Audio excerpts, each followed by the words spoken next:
You are listening to the Light Overtime podcast with David Sargent and Korey Bartos. It is July 16th, 2023. It has been a couple of weeks. Didn't really intend to do that. We've just been absolutely slammed. You know, summer gets crazy, doing some stuff. How are you, David? I am pretty good. Actually feeling really good today. How you doing? I love that. Not bad. Had a restful but chaotic, fun weekend. A buddy was visiting from New York City, so we were hanging out for a good long while.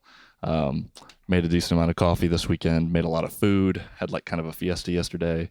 Had crazy venison beef burgers Friday. It was pretty good. Not too bad. What about you? What are Nice. you drinking? Oh man, so I did that thing that you see all over Instagram. I poured coffee over some lemon slices. But this coffee is Ethiopian kosher that has big black tea uh, taste notes to it. Just huge. It's just basically black tea. Might as well be with like a nice cocoa aftertaste. So not being too complex, I thought this would be a good one to try that with, and it is really good. Really good. I love that. Um, so this is a little bit of a spitball episode. Got a couple of things of notes, but we also haven't really been communicating outside of the podcast for the last couple of weeks. So, I mean, we can start with coffee or photography, but what have you been doing? Yeah, so I mean, the coffee definitely has been just 100% full steam ahead pretty much every day. That's what I'm doing. Not much different than weeks past. We are pretty much ramped up all the way to 100% production. I mean, I'm selling. I will tell you, even cups of coffee. I don't do push that as much, right? I don't have like a ton of signage or whatever at my markets, but people have found that I have the best coffee around in town, so they come to me. And last Thursday I sold 60 cups of coffee in a couple Well, hours, which is a lot for pour overs.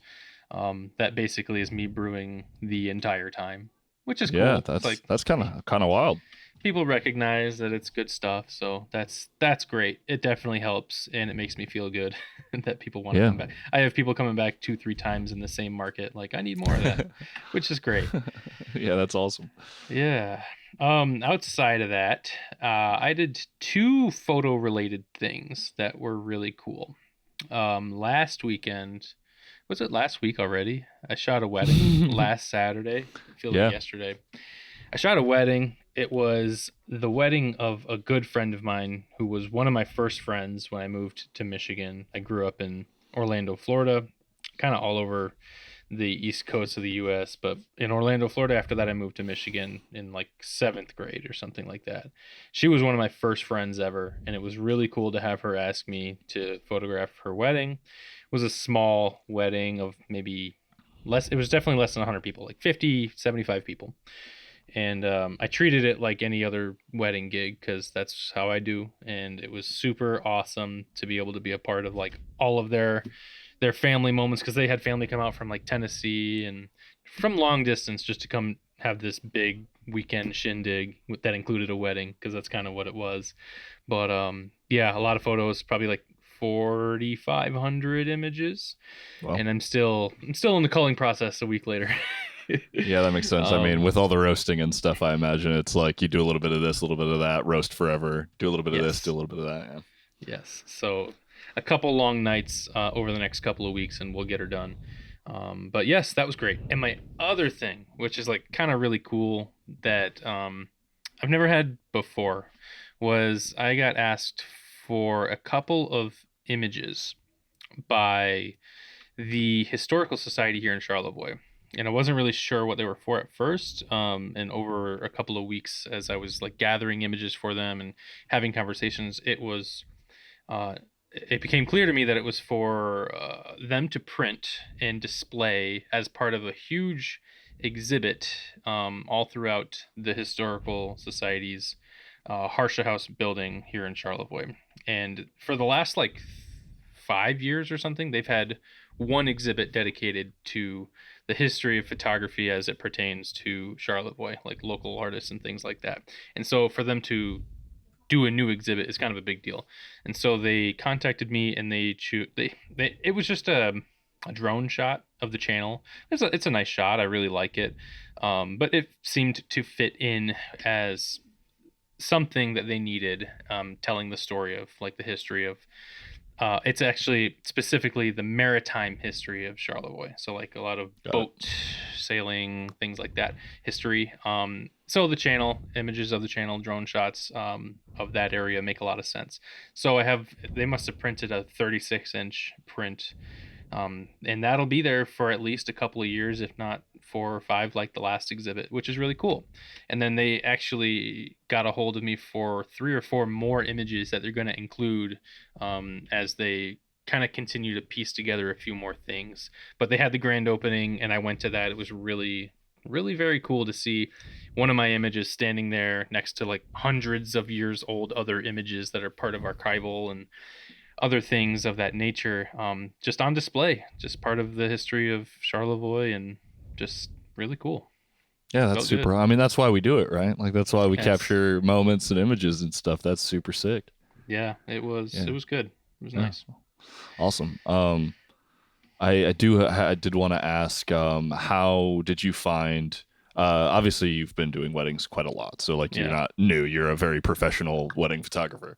But how do you find it different when it's like you are much closer to somebody, and how did you mingle your time? And I don't know, did you have any takeaways in that regard where you're like, was it easier? Was it harder? Was it like, did you find yourself this or Yeah, that?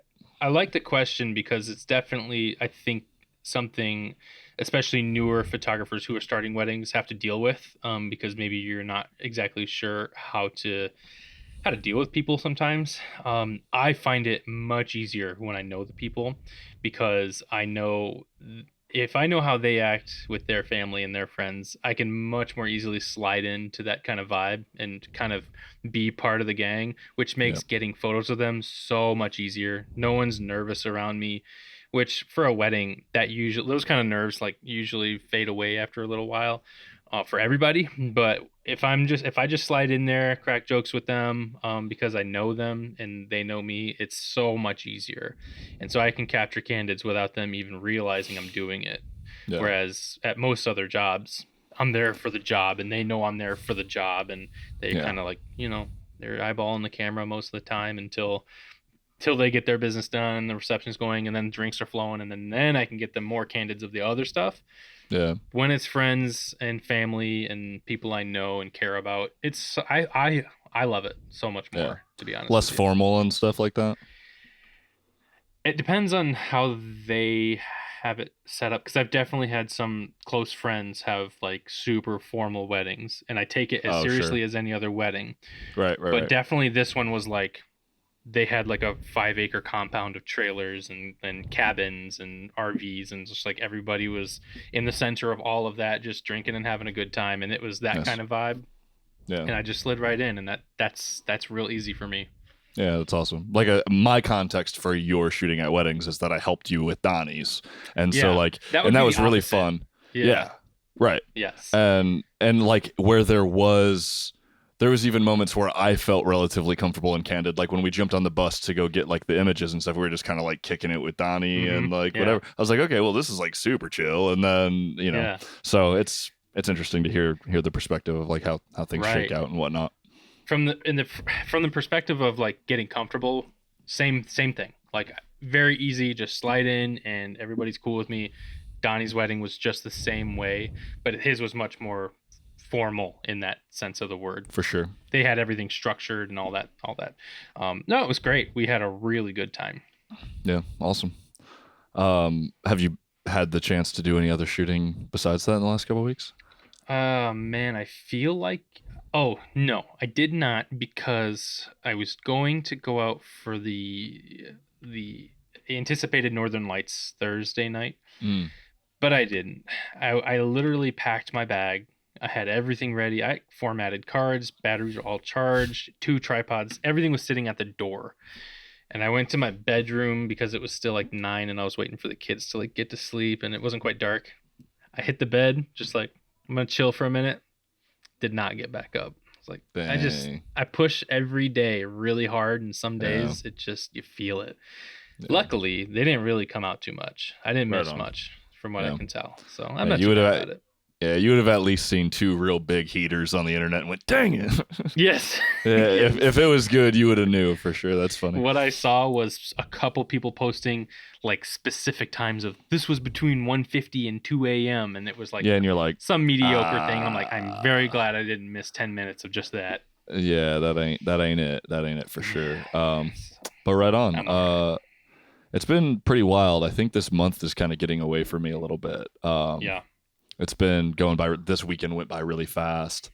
Um, I I'm trying to remember. I'm looking real quick because I don't actually remember the last actual episode we had and when it was released. So June 29th. Okay, so we had 4th of July. We had all this stuff Yeah. come up.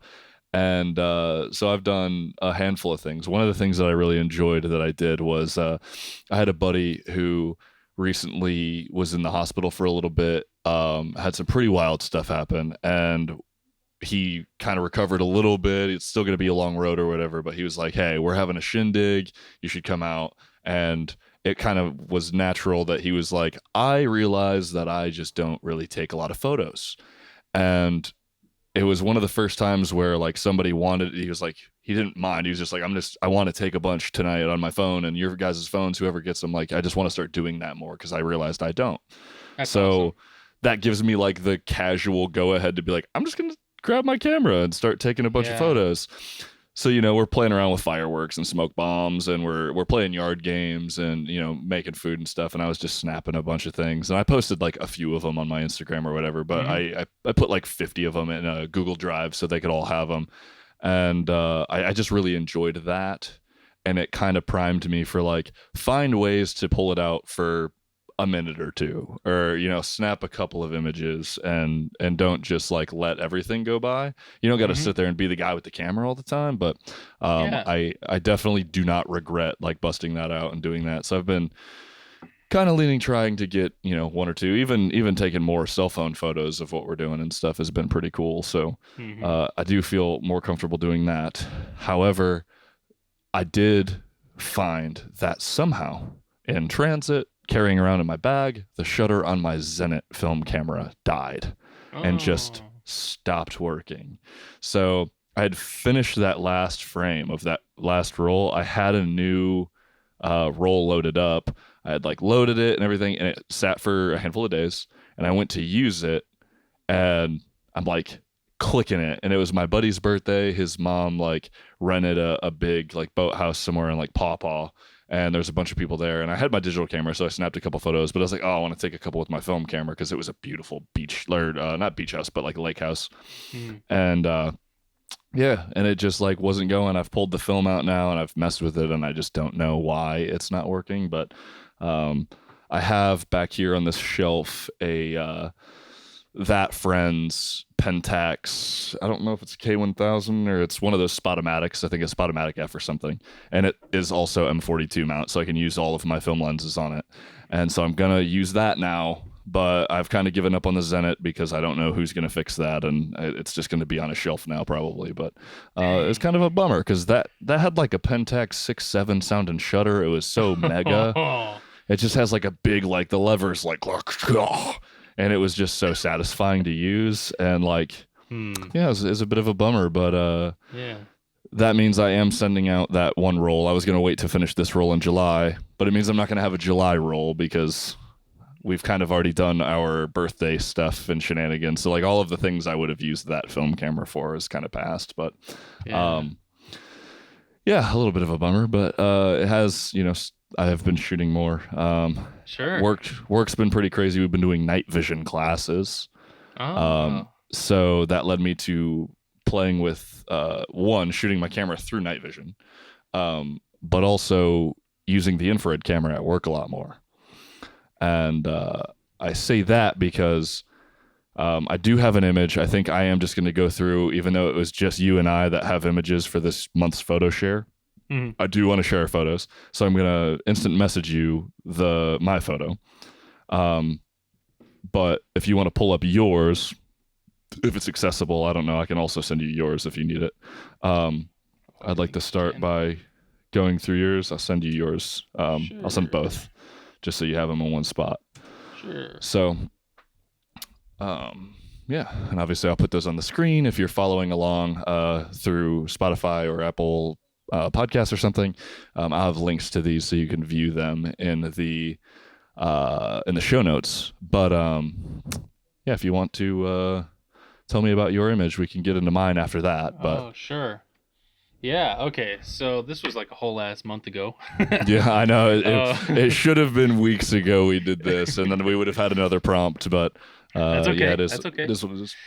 All right. So mine is, I think it's called, what was it called? The Woods Rose, I believe it's called. That's like the loose term for it. I don't remember the scientific name of this flower, but it's just a pinkish flower that kind of hangs on this prickly little vine that kind of reaches up about a foot off the ground.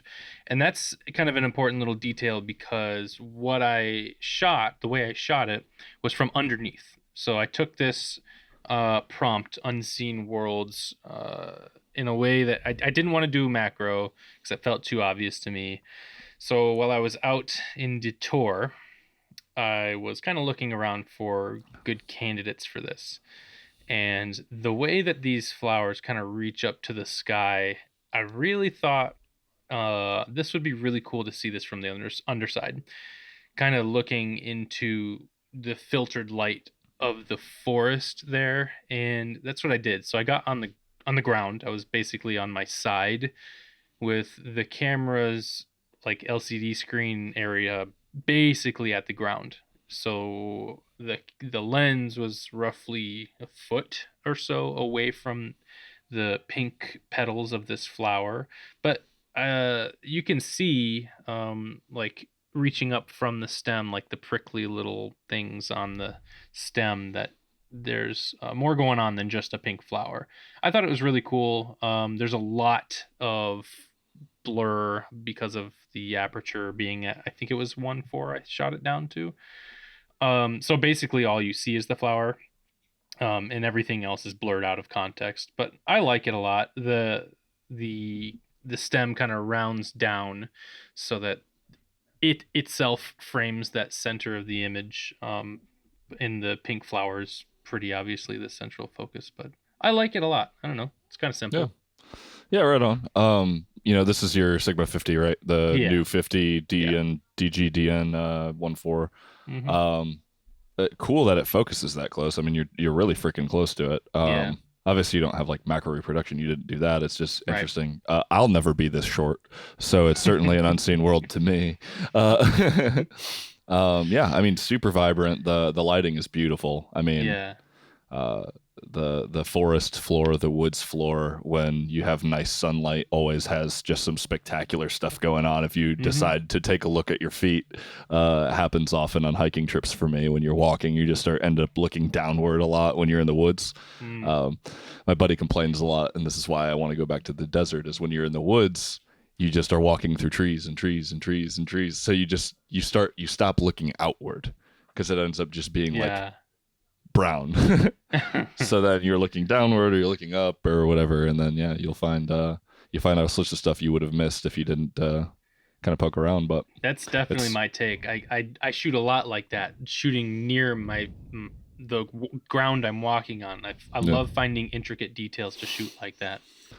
Yeah, for sure. Yeah, I dig it. Yeah. I would love to see a photo set of more of that kind of stuff when you go and do those memes, but it's good stuff. Sure. Love to see Yeah, it. let's look at yours here. So this started as a test image. I was doing a bunch of test images, so I'm just shooting out the back door.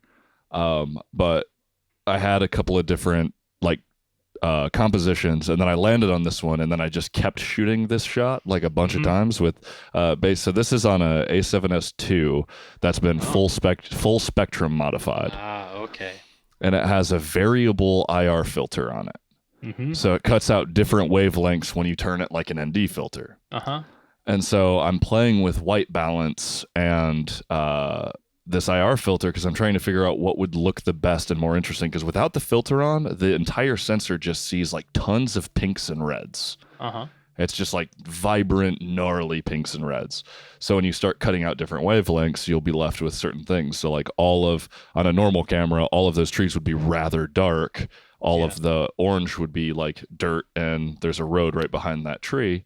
And then obviously blue sky. But I found just this sweet spot that gave me like an old illustration vibe. I felt like I was looking at like, I don't know, if there was high def images in like a J.R.R. Tolkien book, I bet he'd write 3 pages just about how this tree was imposing on the field, right? Like, it just something about the capture was super gnarly. And there's probably 20 other shots of this exact composition with different like IR things, but it's just trippy. I was Yeah. talking about IR stuff a little bit in the Discord channel that I talk about photography in, and I landed on something that I was like, I like this is the background on my computer right now. I just like it. Mm. 12 megapixel sensor, but full spectrum's interesting too because you're getting tons of light. So this is Yeah. I can't remember. I think this is like f11 or something like that, Wow. and like a fast shutter. Like I'm shooting it at like 1/500th. But you take in tons of light, and I believe this is my 35 mil G Master, and yeah, just really really into the IR stuff. It certainly kind of changes the vibe of like the woods in the dark when you're shooting in the dark. It makes it less spooky Yeah. for me. It's like Sure. it's everything's just pretty wild. So why we have one of these is because obviously when we're doing night vision stuff, your white lights and your lasers, they're all IR, so you can't see them, but we're doing different things where you're like pointing stuff out. All these light beams are everywhere, but unless you have night vision or an IR camera, you can't see anything. It's just pitch black, Sure. which is pretty trippy. And when you do these classes, you're not allowed to use white light. So Yeah. you have to walk around with night vision goggles on or stuff like that. So it's been fun exploring with it. It definitely the color balance, like how you set your color balance and your white balance rather inside the camera, is not intuitive. It is not what you would think. Sure. But to get away from that pink, I gotta like send it towards the green, obviously, to fight some of the magenta, but then make it super blue, and then it starts to look more natural and not crazy. Uh-huh. Even though those settings would look absolutely insane if you were to do it on like a normal sensor.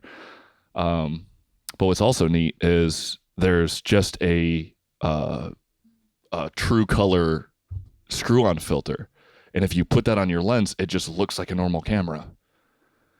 Because you just get to choose whatever wavelengths of light you want. So you can go Huh. buy a filter that filters out just 820 nanometer, and then you can't see Yeah. 820 nanometer or everything but 820 nanometer, right? So it's pretty wild. I'm still pretty new to it. Trying to figure out how to do long exposure stuff in this environment with normal cameras and mix it with IR, especially for video, is really challenging and interesting. But it's been wild, and it certainly is like everything looks wild in like space, and definitely a great way to change your perspective on what is this is like a really boring view to me. This is out of my office at work. It's like nothingness. But yeah. Well, I was gonna say I like it, not just because the experimentation with infrared, because that's fun. I've done that. I used to do that a lot, and I really want to get back to that. But compositionally, you actually have like a lot of layers to this, which I Yeah. like. Between the foreground of just the dirt and the grass, because there's a separation of what's obviously grass and what's not. There's layers that go one layer, two layer, then the tree, and then you've got the power lines that actually run back and forth and crisscross. So there's not really, this image is not as two dimensional as it might have otherwise been. Right. There's a lot of depth here. So I catch myself going from one corner to the other, zigzagging back and forth, looking really far beyond the central focus of the tree. I like this a lot. Yeah, and it's just uncanny to me. Like it almost looks like it's normal color, but then you're like something's off. Right. So it sits in like uncanny valley where you're like, I don't know what's happening right now. Something is wrong here. What the heck am I looking at? Because it's not like a sepia tone image. It's not. It's Right. so cool. It's just so Yeah. cool. So that's been really fun, and yeah, I don't know. Yeah, Good I used stuff. to have a lot of fun shooting infrared. I looked so weird. I was in college, so this was like literally 10 years ago. Just walking around with a Sony A55 or A65, either one of the two, with one of those filters on the filter threads on the outside, so definitely not modded. And so what was happening for me was I was shooting 30-second or many minutes exposures just like of trees and random things, and people would ask me what the heck I'm doing in broad daylight trying to get long exposures like that. And I'd have to explain and not know exactly what my images were going to look like because they always turned out like junky anyway until I pushed them really hard after the fact because I didn't really know what I was doing. It's a lot of fun. That is, I mean, when you talk about experimenting with photography, infrared is definitely in that realm because not every tree or plant or surface will act the way you think it does. So Yeah. it's fun. There's a lot of synthetic materials like nylons and stuff that for instance a lot of the black like vests and like tactical clothing and stuff that like a police officer wears, it shows up like super white in IR. And you're like, Hmm. well, that's wild. Whereas like other stuff around it that's also black is just dark. Is that Um, because of like helicopter views? They I, use I, infrared cameras. it depends on. It's not necessarily one thing, but there's certain materials that are IR reflective Yeah, for certain reasons, right? sure. Um, but it's trippy, and it's not all treated the same, and it's all Yeah, pretty wild. So, sure. yeah, Cool. pretty nuts, pretty Yeah. dope. It's cool walking around. I had a loner set of night vision for a handful of days, and just walking around with like my little IR light through the woods, and you really get the hang of it after a while, and Sure. it's funny because like I think some of the older people that aren't used to like super 3D games or like playing in VR and stuff like that, it takes them quite a while to kind of get their dexterity. But I'm like, no, dude, I can't see in real life anyway. Give me. I'm like running through the woods Let's like a do it. psychopath and stuff, and they're like, what is he doing? What is that weird guy over there like just like giggling and running through the woods? Oh, I love it. Yeah, it's super fun. It was like it was a long 2 full days, but man, was it a good time to be able to do that. And then next weekend I'm actually going out with some friends, and we got a whole long day planned of a bunch of things, but we're going to be doing some night vision stuff at night as a little group of dudes. So that's going to be really fun because Cool. it's wild. But I'm going to have a lot of photos from that day because we got a lot of stuff planned. I think I'm gonna go bow fishing, which I've never done, and that sounds sick. So Whoa. Wow. yeah, pretty dope. Cool. Yeah, anyway, so if you're watching this, I don't know, like do you have a prompt that you've been thinking of? We could just like do one off the cuff, but anyway, the deal is it's not like a photo challenge or a thing. Oh. We like to have a photo share where we have just some kind of prompt, and it doesn't really matter. It's not a rule, it's not something you have to do, but whatever it exudes in you to say I'm going to go take a photo and you want to submit one. We're not here to critique anybody, just like you saw or listened to. We just want to kind of talk about some photography and go through it. So if you want to partake, what do you think we should do next Can we do something with month? portraits? I like portraits. I do tons of portraits. Yeah. And just so you're aware, like I said, there's not rules. There's a lot of people that say product photography is portraits, because it is, right? Okay. You got like a hero shot. If it comes across like a portrait, it's a portrait. A hero Uh, shot is like a overall term though. You can use that in landscapes too. well, you can do it. Well, yeah, but like you hero shot like a can. Which, by the way, plug in. This is unreleased, but Loot Energy has a new flavor out. So I'll be doing a lot of this product photography. I'm not going to submit product photography. It'll probably be a dog portrait for me, but If you're a listener um, and you want to submit product photography, I'll allow it. I get the emails. I say what's what. I'll allow it, all right? This is my town. No, I'm just kidding. But I don't know. Do something that would make me go, "How is this a portrait?" And then Oh, I like that. Prove it. prove me Yeah. wrong. I don't know. I like that. Make your work speak for yourself, and I'll go, "Okay, I see you. I see you." I like that. I'm into it. Maybe there's like a mountain and it looks like a face. Got him. Hey. Maybe it's the sickest moon photo I've ever seen, and that's the man on the moon, baby. But if you submit a moon photo, it better be breathtaking because moon photos are too easy. Add some context. Go a little wide with it. Yeah. Add a person. And don't do man, I'm gonna be so mad because I'm blanking on his name. It's been a long weekend, but the guy that famous photographer guy that sells those prints for like millions of dollars, and he just puts the same fake moon and like composites it into photos all the time. Peter something. Peter something. Starts with an S, right? I don't know. I can't remember. Peter something. You know who's Peter Lick. Peter Lick. Peter Lick. Yeah, That's Peter right. Lick. That's the guy who definitely doesn't composite the moon in his images, not even at though all. there's clouds behind the moon. Absolutely not. Would never do that. It's space clouds. We're not liking that. Anyway, yeah. So Portraiture. we're gonna do portraiture. There's an email below. It's lotpodsubmissions@gmail.com. Send me a photo. Just put the settings in there. Don't put the settings in there. I don't really care. Maybe give me like a little sentence that I might read. I might not. I'll just download it and we'll talk about it. You can have an alias if you'd like. You don't have to tell me what your name is or whatever. We'll refer to you by whatever name you want to give for the image. It's all good. All good fun. Yeah. Going into the next topic. Right into the next topic. There was something on the Petapixel podcast, and then there was another article, and it's been being kind of talked about. There was some guy who was like, well, nobody cares about my photography, so I'm never going to do it anymore or whatever.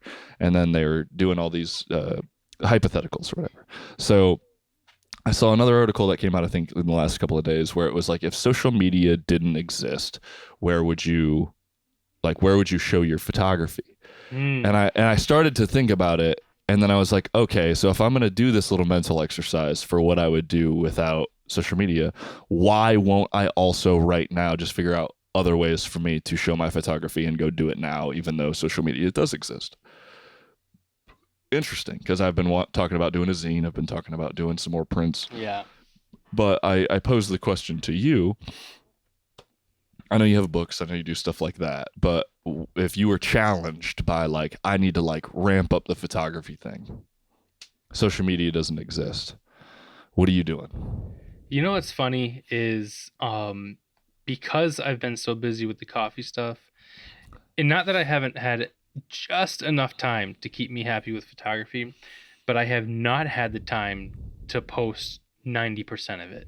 Yeah. And what's really freeing about that is like it breaks me away from feeling the need to now. It's like have you ever like tried to cut out sugar and then like a week or two goes by and then you stop feeling the need for it?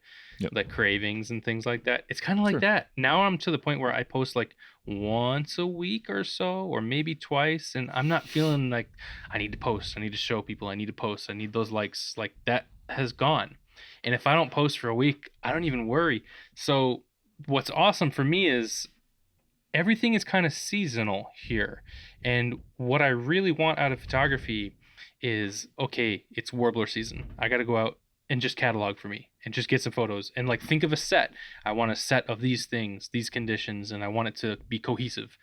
And that season is done. The warbler season's done, gone. Now on to the next thing. I want sunrises with whatever kind of birds on the river, get those, blah blah blah, like cohesive set. Like everything is so seasonal feeling for me that it's just, it comes and goes, and I want to get it for me now instead of for everyone else. And Sure. like I haven't even gotten back to writing another book because I didn't make a ton of money on the first one. I'm really happy that they found homes, but I'm like not even worried anymore, which I feel really good about because I still get so much satisfaction personally from it. There's so much less pressure because I'm so busy with other things these days. He's Coffee Man now. He's not a photographer. He's David I Sargent still love Coffee, photography. who takes amazing photos. He's like, yeah, I'm a coffee roaster. I do some photography. No, I'm You just say teasing it like that and it makes me sad. No, I'm just teasing you. I'm just teasing. Oh. No, I mean, I definitely get it. Like, it's so ingrained in how I make money that like I definitely have a little bit of envy of like, I just take stuff and it can sit on my computer for a while because it's for me, because I don't know that I shoot like that anymore. We've had that conversation where I'm like, I don't Yeah. know that that's how I'm taking the camera out. Right. It's always like kind of everything is content. Mhm. And yeah, so it's definitely interesting. I get that, and it's very cool. It certainly helps that your business isn't around trying to branch out of local because you're doing like decent within your Yeah. capacity at the farmers markets. Like Yeah. if for some reason you break that and you got to go to the next step, I'm sure social media will become a Things part will of your job. change. Yeah. And I know you're not like going to be super stoked about that because it's a grind for sure. But yeah, it's cool that you get to do the two things that you like, and they're not mutually tied Right. to like the success of each other. Right. That's super lucky. Like that's awesome. I don't know if I answered the question really though. I think if social media was gone, I don't think I'd shoot any differently. If that answers your question. No, and it does because you're not shooting for social media, which is Right. helpful. Like if you're not really doing that now, like you shoot and then you share stuff because you can, and people will Yeah. see the stuff that you do. Yeah. Whereas again, like I said, when I pull out my camera, it's often with the idea that this is going out to see people. It is being made for content, Mm-hmm. which is just it's different from the point of picking up the camera and turning it on, Right. which is neat. And like that's not to say I don't shoot anything. Like maybe I do. I'm starting to backtrack on that because I do think I shoot almost everything to post it because like even just shooting No, art. because even what you said earlier was that you posted a couple things from that party and you sent 50 of them off in a drive, right? Like I didn't see all 50 of those Well, no, but I was shooting because they were to be shared. Like they were, with them, right? well, I knew that I was going to post some. Like I think about it as content. Okay. I was thinking to this weekend. I shot my friend Jordy and Molly have this little corgi named Evie, and just a little bread loaf that I posted. An adorable little I did dog. see that. And even just grabbing my camera because I like shooting dogs, I was like, I want to put this corgi on my Instagram story. Because it's adorable. Yeah. So that was what the mindset was. I was like, I'm gonna grab this to take a photo. It wasn't to like get a couple shots of the dog to send to Jordy. I sent him those photos so he can have them because they're nice photos, but it wasn't to anything but I wanted it in my story. So and then I do a lot of shooting for people's businesses. So like even Yeah. if it's like casual marketing, it's like that's what I'm doing. Mm. It's interesting. It just the whole question makes me go, why am I not working on a zine right now? Why am I not prioritizing putting a zine together and just like sending it to people? Like doing one for myself and just like who the hell wants it? You can, if you're far away, like give me the $3 for first class parcel mail and I'll send it to you. Like because I think that would be dope. And I think that's Yeah, probably for what I sure. would do. I think I'd get underground with it and try to like just get my work out and tell more stories. So now I'm realizing the whole point of this was that I think I would actively tell more stories if I wasn't just trying to get people to see shit on the internet. Because I know people don't care about the stories on Instagram or Threads or whatever. Like it is what it is. Yeah, the ones that do, they're rare, right? And those are Yeah, like the well, connections you make and the people you actually talk to and care about. You build those yeah, relationships up, but that's like 1% of all the people that you could reach, really. right. And it's like, because it's just not the place to like, all right, sit down and let me tell you a story. Like, Right. they're like, oh, cool shit, dope. It just is Right. what it is. Like, I can't remember the time I looked.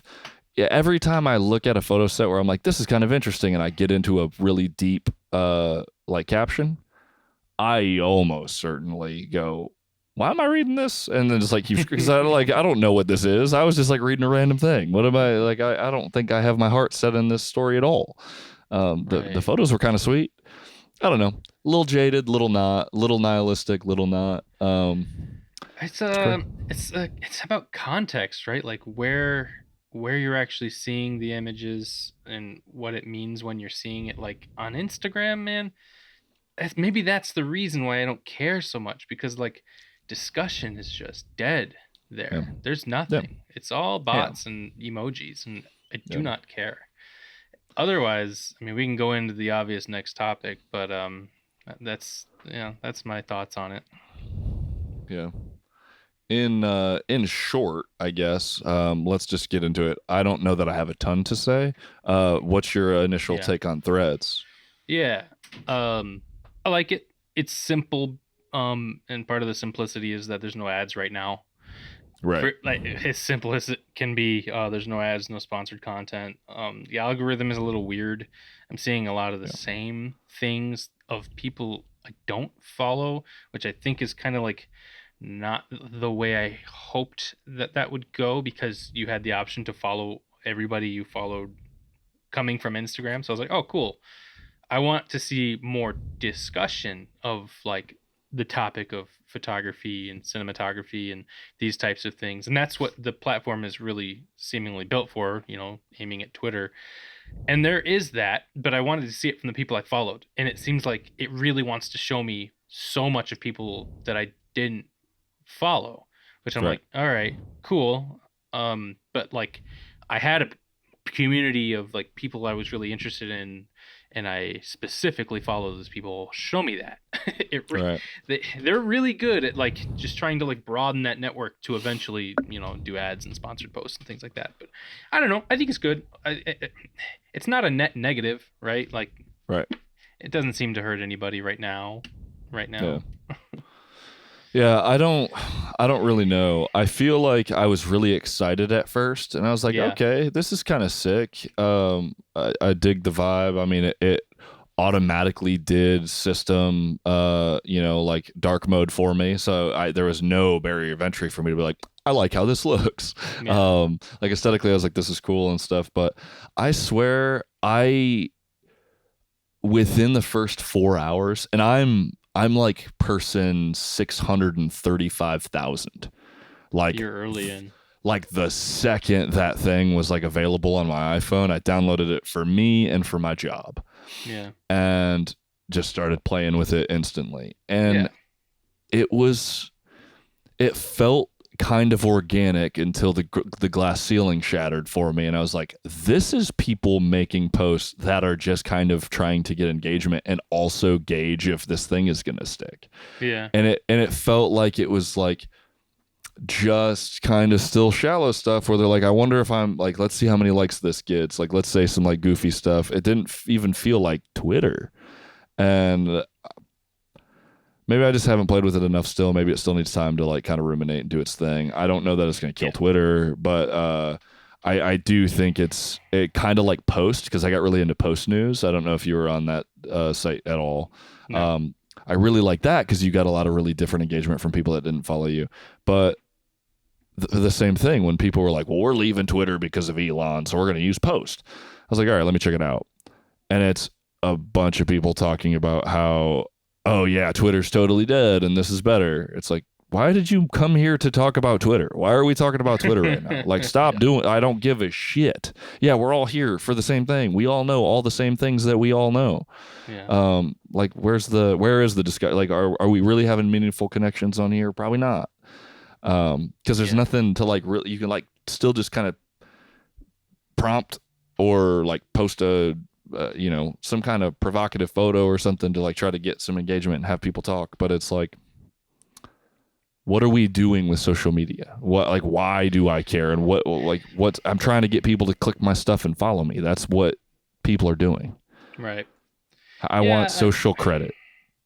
I will say, for that first couple of days, I had some interestingly organic, authentic engagements with people I did not know, that did not cross over with me from Instagram, and we just melded together on this one topic, talking about like photography and a couple other things, and it felt really cool. But that like flash faded real fast. Yeah. And I haven't had that again, and I'm wondering. Well, because there was the initial people that are like, oh cool, let's see if I can get chatting. Right. And like I get that from Discord like servers that I join, because it's like, okay, not everybody's in this Discord server. Like these are people that are talking about certain things. And then that's where you can have I don't know that people are like, we are in the town square talking about this open. Like people aren't being real in those spaces. Yeah, you can get people to be real in a Discord. Like we're out here. I know everybody's looking at me when I talk here. So let's have a conversation. Or I'm going to be like provocative as hell for no reason and try to just get people to like, engage. Right. And I literally think it's why people don't know how to talk to each other in public. Like if I can't meet new people in public because you got to be like wacky or crazy or something. Like it's not just like oh hey, like do you come here often? Like I come to this coffee shop like twice a week. It's awesome, cool. Who are you? My name is Korey. I do this. That's so rare. I had somebody do that to me recently. They were just like, hey, what's your shirt mean? And they're like, hey, I'm Ryan. Like, and I was like, this is crazy to me. Like, what's this guy want? He didn't want anything. He was just like, we're both like the two only dudes that are standing in this coffee shop. And I was just like making a conversation. I was like, this is the weirdest thing that's ever happened to me. But I love that. Right. That's genuine. That shouldn't be how I feel when somebody's like, hey man, what's your name? What happened on the playground where you're like, oh, cool, I like your shirt. Can we be best friends? Like, why am I like, no, stay away from me, demon? Like, I'm wearing clothes because I chose to wear clothes because I knew I was going out in public, and I do what I do because I know I'm going to be. But then once somebody does engage with me in public, I'm like, demon. And it's just crazy. Because like I'm a pretty social guy. I'm a really extroverted introvert. So like I can do it, but it's just really wild to me. So here's the thing for me. I had a Twitter long time ago, and the way I used it was literally IFTTT, post Instagram, post it to Twitter. I never engaged with people because I don't like the format of the way the discussion happens visually. For my brain just doesn't piece it together for whatever reason. I don't like it. The same thing with Threads. I'm not a fan of the way that it looks, how people talk, and it's just kind of. I feel like a boomer when I say that, but whatever. Why isn't this a PHP forum? But it's like on a broad sense, the type of platform that it is makes sense. As a photographer, it doesn't make a ton of sense the way, like, even Flickr, the way that it was like scroll through random photos, find photo, look at the captions, read the metadata, and it was built for that. But the conversation was more of an afterthought. In Threads, it feels like the photography, it's not built for photography. No, so it's like, not at all. No. So as a photographer, it's like I can put my work here, but the part of me that wants meaningful discussion from people are coming from 1% of users, right? And like, how many of those 1% of users are going to actually respond with something that I want them to say? It's like, all right, why am I doing this? What am I here for? Well, that might be the first mistake, because I don't believe it's supposed to be to share your work. Sure. It's like to get social engagement and follow through that part of your personality, right? To like, speak outwardly to the things that you enjoy and do a thing or whatever. Like, you know what I mean? Like, it's not like, I'm going to post this photo. What do you think about this photo? I do like the stuff that like, hey, post your like best photo this week kind of thing. And then you can talk about stuff. Yeah. But it doesn't happen how you think it would. Like, people are like, cool, this is an opportunity for me to post my thing, but I'm not going to engage with anybody else in this entire thread. Right. And it's like, why? Well, here's I the thing. wanted that. I legitimately wanted to talk to you about your picture. The last bastion of Facebook that I still appreciate is groups, and groups only. Like, outside of just posting for business purposes, my coffee stuff and photography, whatever. Like, I do want to reach my family and friends and the local people. Like, that's what Facebook's good for. Right. But groups, man, like Astro photography groups is a shit version of Discord. That's fine, but it works. Yeah. Like, no, it can be shitty version of Discord. But that's what I'm saying is, like, that's why Discord is so perfect. Because in groups, even if it's kind of public, you still got to go, I want to go to this thing on Facebook, and this is what we're doing. And they're moderated often. Yeah. And, like, you know what I mean? So it's like, okay, well, all of the other social media, it's not moderated. There's not a reason to engage in the way that you want. Also, content's free. And I think there's a lot more conversations happening right now about the fact that like everyone expects content to just be free. So it's hard to like care about anything. And then good stuff needs to be funded. So people are like, I ain't paying for that. And you're like, okay, well, I'm not. It's pain. All I meant was that I would like to see a type of groups sort of thing on Threads if I'm going to keep using Threads. And I think I will. It'd be pretty clutch in Threads if they could do spaces. Because then people can start to come together in groups. Yeah. Groups, if they call it that. I think that would make it really more usable for me as a I agree with that. Content creator. You know. Yeah. Again, like I said, because I'm so mad at how Facebook works. Like, on a desktop, the like marketplace slows down like crazy for no reason. Yes, groups is kind of broken for some reason. So like it just leaves a bad taste in my mouth. But again, like I said, if I had the parts of groups in like Discord that I like, but I have access to my followers and people I Yeah. follow on a platform that does something like that, I would like that. Hey, this is not a thread. This is a place with a bunch of threads about this specific thing. This is what we like to talk about. I would be probably more involved in guitar again. I would talk about photography. Right. You Which could would be way potentially find. different from a group chat on Instagram or those stupid like now the channels feature on Instagram. Like I'm part of so many now that I need to get out of because they're so spammy feeling. Oh, That yeah. is not what I want on Instagram either. And I I hope have- that's not the way that it comes to threads. I just want like open public discussion. Just go in to your group. This is where a bunch of people like the same type of thing and they will talk about that thing. Like I want to see that. You know, sadly, the place that's doing it the best that's not like within a subsect like a Discord, because that's like a very private version. The best is still Reddit. Unfortunately, like 80% of Reddit's people are Redditors and they're garbage, but like are Redditors and they're Tony Alpha. Like I go in there and look at people's photos. I'll like answer people's questions pretty often. Like if it's like gear related, I don't do it often, but like a couple times a month I'm in there just like looking at stuff. I'll post a photo if I'm really into it. I'll get, Sure. you know, a little karma or whatever. Maybe people will talk about it. That's still kind of the best, but Yeah, again, I think you it's don't. good. I have a couple different friends who are really good in their niche of photography who I've seen their work, I recognize their work, and then I see it pop up in a post on Reddit and I'm like, "Hey, I know that person's work." And I go in and there's like a ton of discussion. I'm like, "This is like a functioning social media. Like this is the way it should be." Obviously Reddit's got its problems, but it works. But I think why like a bunch of other people don't like it is because it's not social media. Because like I don't get my follower. I mean, they have followers and stuff like that, but it's not a part. It's but not it's built not. like It's that. not. It's not the same. So it's like people want like you don't get to monetize your Reddit account like that. You can potentially make like your own subreddit, and it can get crazy. Like, you know, like Twitch fails and all those other crazy ones that get bananas viewership and stuff. And obviously, there's some real dark shit on Reddit still, which is not amazing either. But yeah, I don't know. It's it'll be ongoing. I think social media is one of the most powerful tools, and because of that, it's one of the most crazy, dangerous pieces of trash that exist on planet Earth, and people put way too much importance in it. And I'm scared for people's brains because we're not well.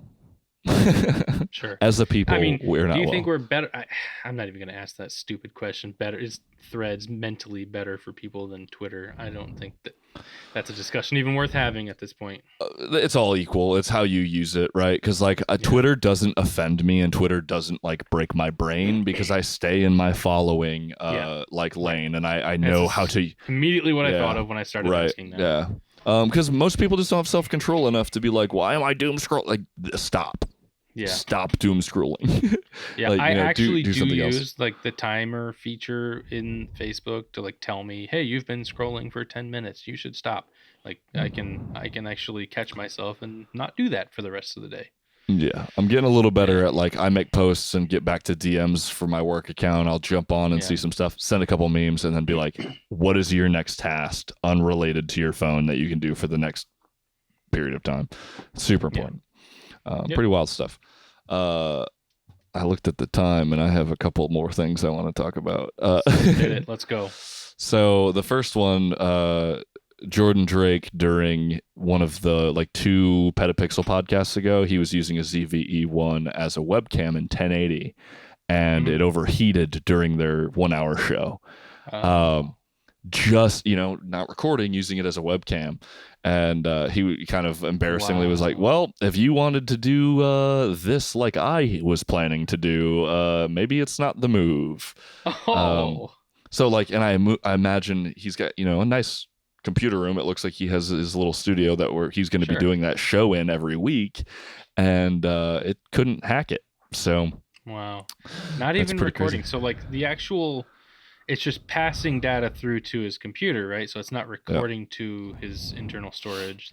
I believe that is what was happening. I believe the man, I don't know why I already forgot his name, but the host probably just gets those feeds and he sets up like his OBS or something is how I'm assuming however he's doing it. But it sounds like he doesn't record it and they edit it later like that. It's just a live show, Sure. kind of setup. But Interesting. I could be wrong about that, but that was the vibe I got, because then he switched to a normal webcam and they continued to do the show. So Okay. but yeah, anyway, yeah, 1080p is pretty funny. I got the link in there. You can see him do that, and it's just like, well, Yikes. that would have been one of the things I would try to do with that camera had I gotten Sure. it. So that's not ideal. The rumors is no longer rumors, because this last episode was going to be before July 12th, but now we have the A6700 and the ridiculously dope 70 to 200 f4. And a microphone that people seem to be excited about, but every sample I heard sounded awful. And I was like, why would I use this mic? This sounds like shit. Maybe I'm wrong. I just didn't like focus on what it's doing. Maybe it's because I think it's like a omnidirectional, like wild. It sounded bad. It sounded bad. I specifically waited in like a to vlog. look into any details for you to tell me on the show. So go ahead and tell me everything you know. Anyway, so the A6700 is almost a super sick, perfect, like lower end prosumer, not lower end like consumer camera. As far as I can tell, the only thing I don't like about it is that it doesn't have a joystick. It's freaking spectacular. It's gonna have 120, 4K 120 cropped, 4K 60, and everything else in full width. So it does all the video stuff. It's gonna suffer from a little overheating too, but it's a smaller camera and it's doing its thing. Not sure at this exact moment in my life if I'm going to buy it right now, but I'm looking at it very strongly, and I'm going to wait because I don't need the camera right at this moment. But I'm really interested in it. Basically all the rumors, as always, were pretty much true. It has a front dial, so it's got all the dials you want to run the camera like a professional camera. I would just have to get over needing to use the touch screen to move around my focus point, because I like to use small single point focus all the time.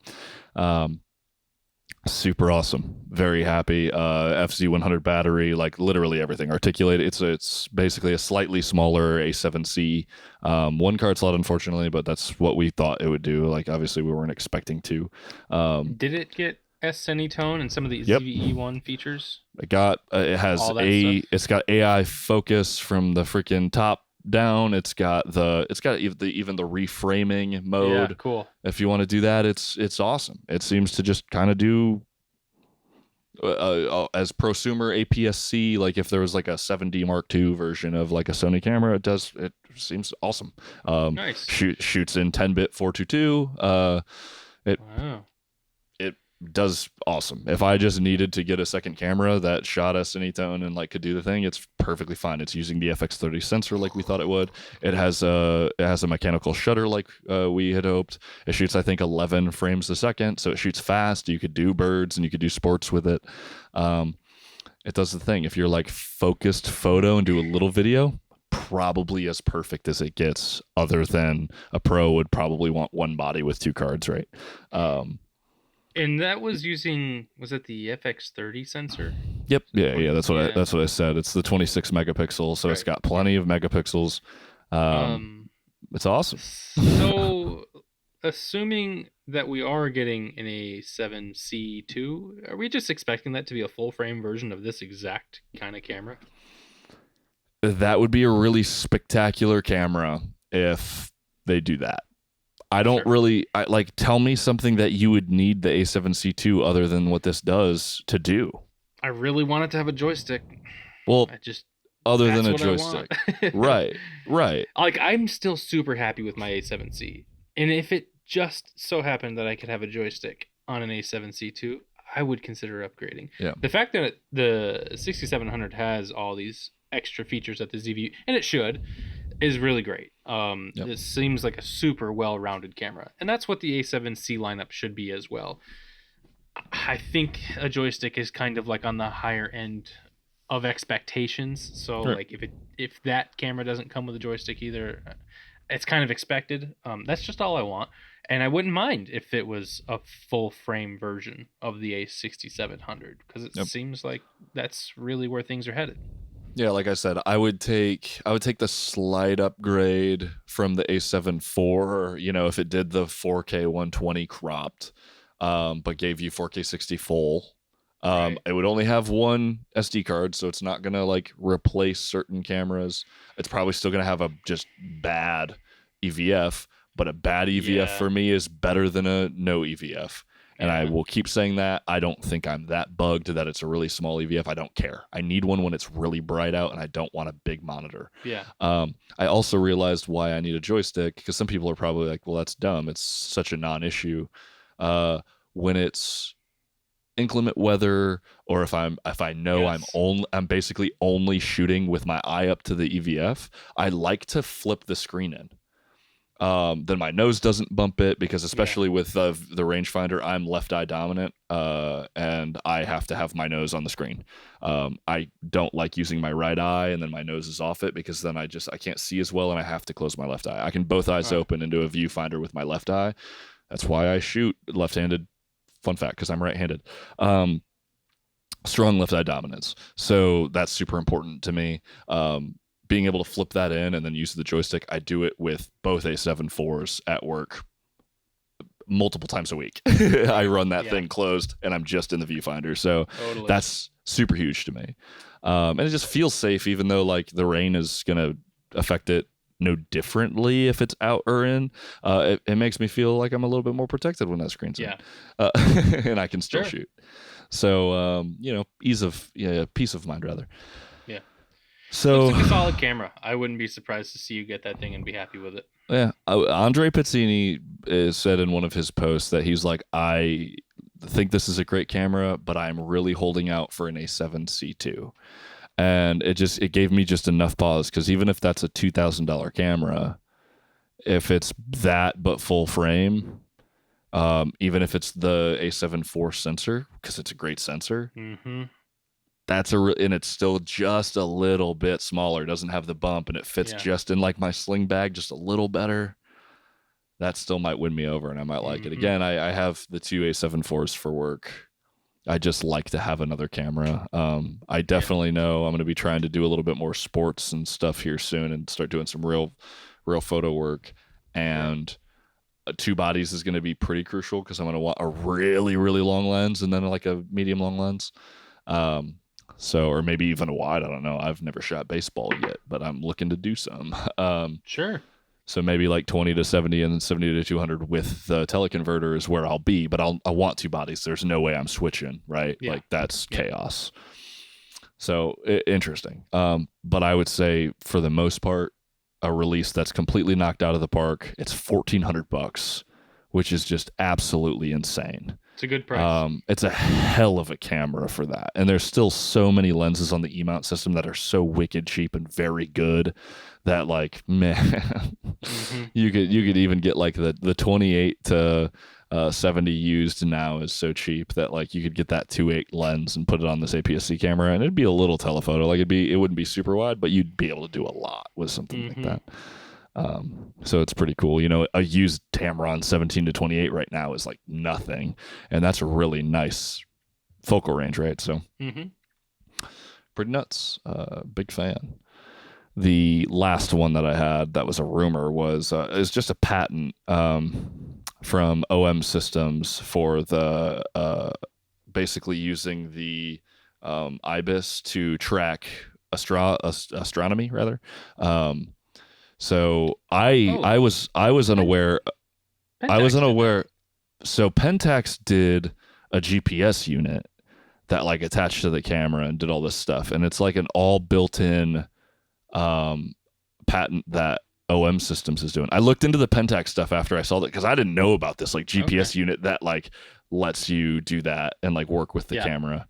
But it was like a add-on unit that like you put on the top of the camera, and it did all this wild stuff, and it seemed really cool.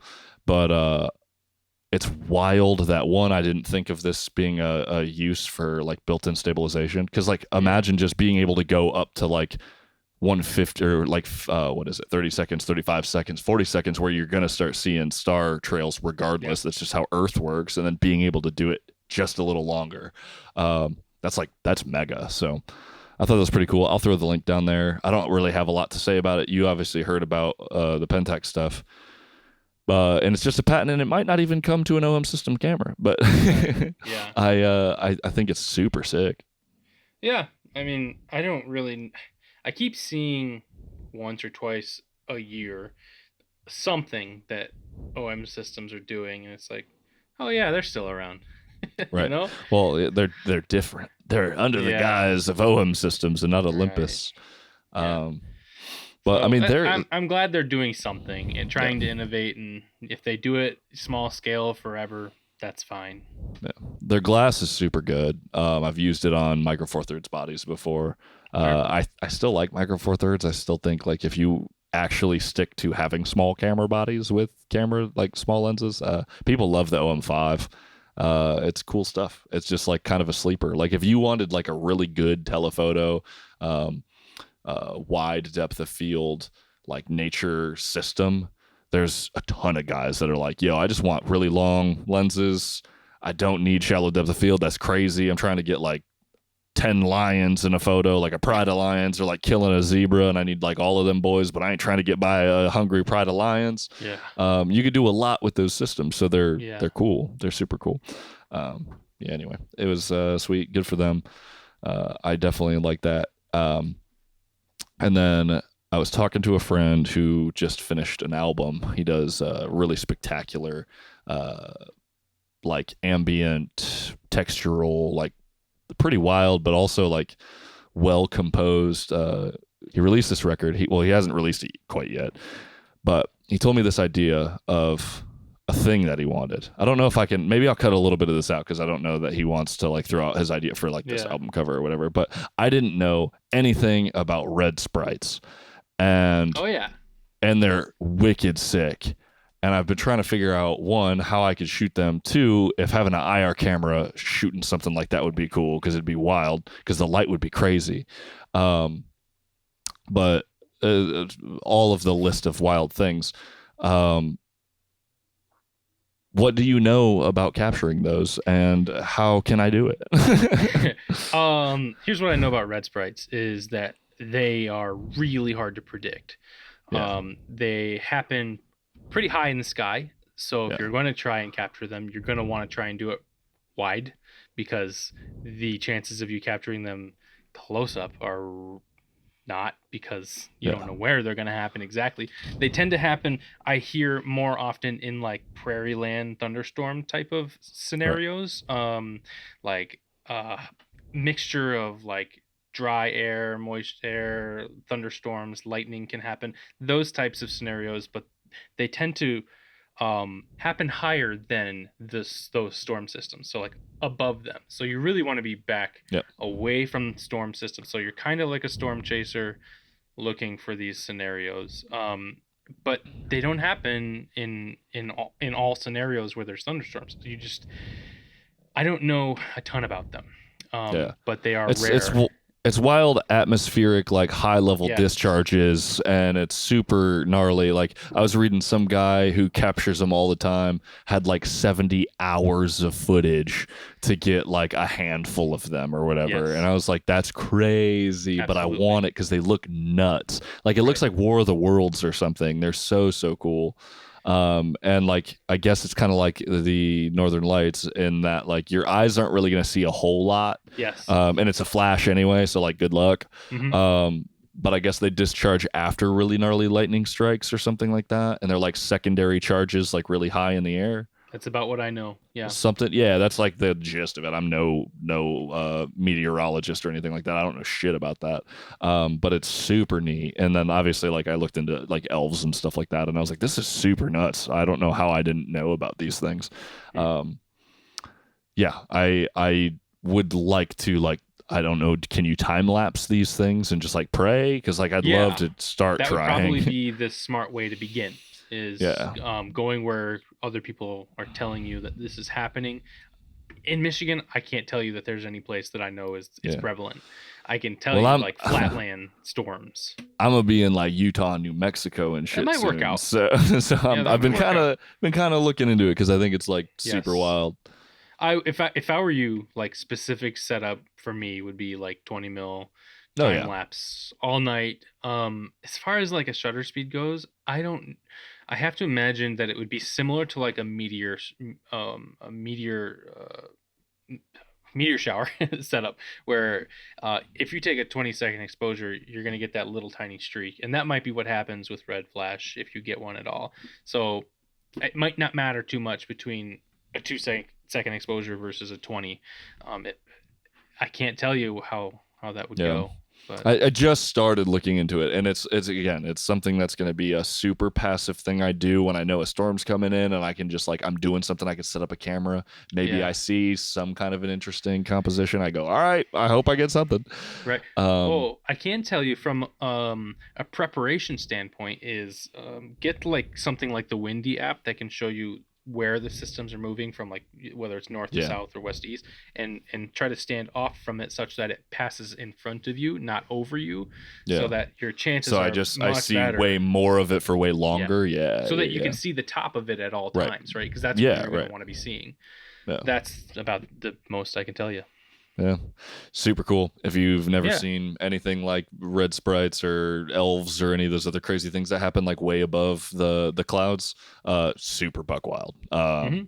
They look like sci-fi things. Like you will think they're AI generated at this point in life. Right. Super wild Yeah. stuff.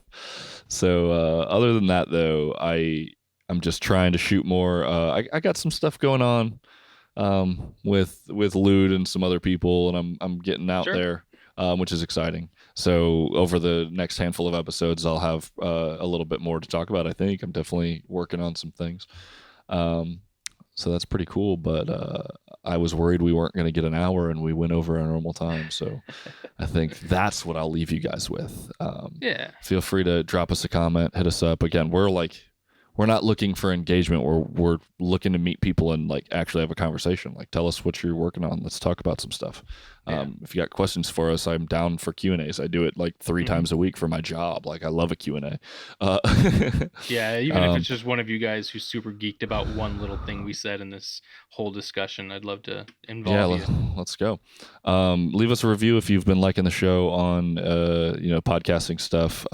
Portraits for next month. It's the 16th right now, so I'll let it go until the end of August. We're just gonna get like the most banger freaking portrait you can in the next month and a half, and we'll see what happens. Yeah, I like It it. should be fun. Those links for that email, how to share, what we're doing is all there. All the things we talked about will be down in the show notes or the description on YouTube. It's all good to go. You got anything for him, David? Nope, that's it. I'm good. Sounds good. Well, we'll talk to you hopefully soon and see you in the next one. Bye, guys.